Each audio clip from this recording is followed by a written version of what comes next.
భవన్లో పీసీసీ కల్లు గీత కార్మిక విభాగ ఆధ్వర్యంలో సర్దార్ సర్వాయి పాపన్న గౌడ్ 374వ జయంతి వేడుకలు నిర్వహించారు. జయంతికి హాజరైన మంత్రి పొన్నం ప్రభాకర్ సర్దార్ సర్వాయి పాపన్న గౌడ్ చిత్రపటానికి పూలమాలలు వేసి ఘన నివాళులు అర్పించారు. సర్దార్ సర్వాయి ఆనాడు రాజ్యాధికారం కోసం వారి పోరాటాన్ని బడుగులను ఐక్యం చేసుకుని ప్రత్యేక సైన్యాన్ని ఏర్పాటు చేసుకుని గోల్కొండ కోట జయించిన సర్వాయి పాపన్న నేటి తరం ఆదర్శంగా తీసుకోవాలన్నారు. అందరూ ఆయన జీవిత చరిత్ర తెలుసుకోవాలని సూచించారు.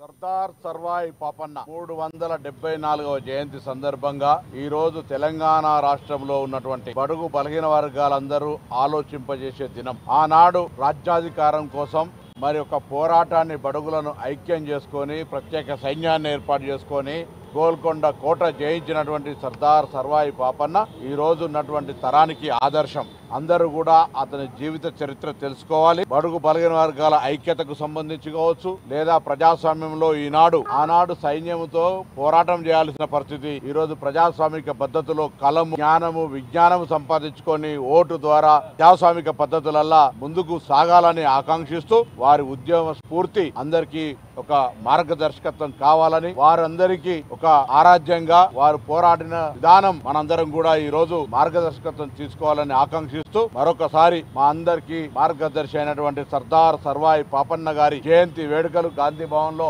నాగరాజు గారి ఆధ్వర్యంలో జరిగినాయి. తెలంగాణ వ్యాప్తంగా అధికారికంగా జరుగుతా ఉన్నాయి. ఈ రోజు రవీంద్ర భారతిలో కూడా గౌరవ ముఖ్యమంత్రి గారు, ఉప ముఖ్యమంత్రి గారు కూడా పాల్గొంటారు.